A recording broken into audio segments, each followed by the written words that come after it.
If you want to continue to follow our adventure, click subscribe. So you don't miss anything, click the bell notification. Well, we made it to our first stop in Arizona.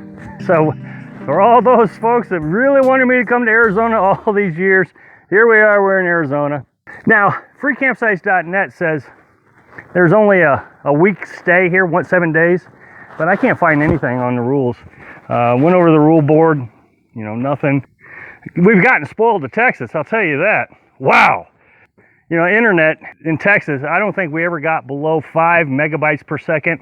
And upload speed was always up in the 10 to 15. So download was 5, upload was 10 to 15 megabytes. Well, here we are back below 1 megabyte per second. So we're down to kilobytes. We've done it in the past. We'll do it again. We'll have to figure out how to do the live feed. The entire trip through New Mexico was pretty treacherous. Coming from Texas to New Mexico, it was pretty tough. Winds hitting us the whole time. And there's always a westerly wind here in Arizona and New Mexico. And it's pretty significant. Right now it's pretty windy coming from the west. Well, southwest, I guess is better way to state it. Well, today we traveled mostly north and a lot of downhill. So I officially got the best gas mileage that we've ever gotten since we put the camper on top of the truck. Normally we get about 19 miles a gallon. With that huge headwind, we were getting about 10 miles a gallon. Well, today with that tailwind coming down the hill, we were almost up to 27 miles a gallon. So we actually got better gas mileage than we did without the camper on it. So, and when you get a tailwind on that thing, it's like a big sail. It just pushes you. It's actually hard to stop. Now, I never give away the location of the campgrounds. What I do is I explain to you how to use freecampsites.net. This one has water, running water, drinking water. Actually, I'll show you how this works. It has drinking water and a bathroom, and it has a gray water dump station. They don't want you hooking your gray water up. This is the first time I ever see this. And they don't have hookups or anything. You got to run your generator. In order to dump your gray water, they have this big tub that looks sort of like a toilet, a huge toilet, and you just take your buckets of water and dump it into there. So big toilet, it's got running water. Then it has a sink that you can get water out of too also. So, and we're just right across the way from it. Again, I don't give away locations because I think it's more important that if you're going to do this lifestyle that you know how to find and do research on your campgrounds than it is for me to tell you where these campgrounds are. Freecampsites.net, and you type in wherever you want to go. Now, we knew we were going up to the North Rim. We knew what road we wanted to be on, so we kind of just started searching from North Rim backwards. And then you can do filters. You can look for water.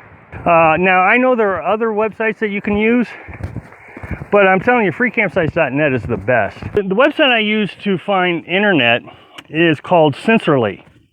And this is pretty easy. If you go over freecampsites.net, you can copy the GPS coordinates.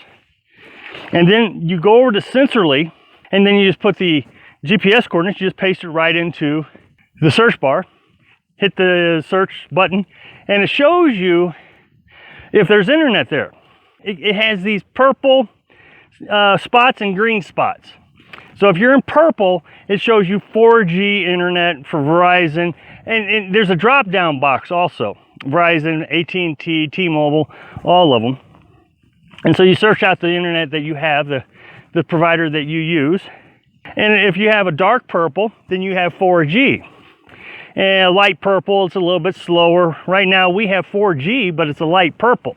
I mean, we still play videos, YouTube videos, but the upload speed is going to be real slow to upload videos. Now, if you have green, if you have 3G, so you always want to check to see if you got 4G first, and then you're going to check to see if you got 3G, 2G, and so then it starts changing to green and yellow. Now, that's not useful for much of anything.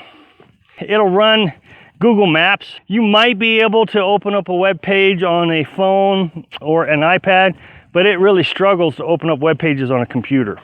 So while you're on freecampsites.net, read the reviews, and they give you a lot of information. Because, for example, this location, I read a review and it said, has 4G internet, 4 bars or 3 bars, whatever it said, but it's spotty. Well, I know what that means.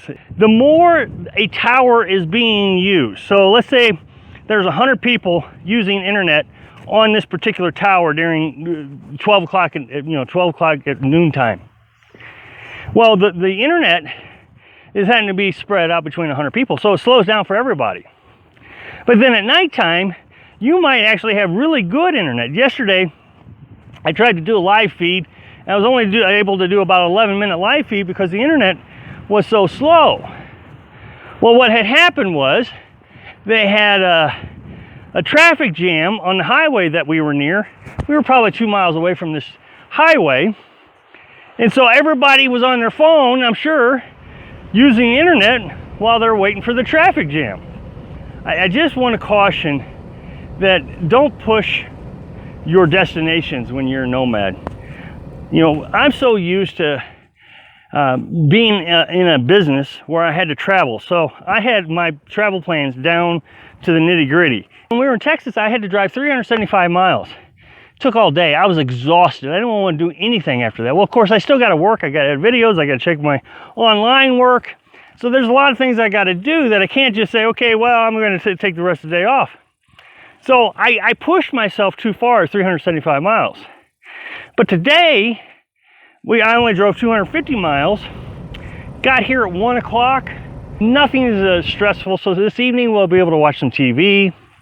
We'll be able to go for a walk. So don't push yourself with a nomad. Try to find destinations. I would say anywhere from 200 to 250 miles. Leave early in the morning, leave 7, 8 o'clock in the morning.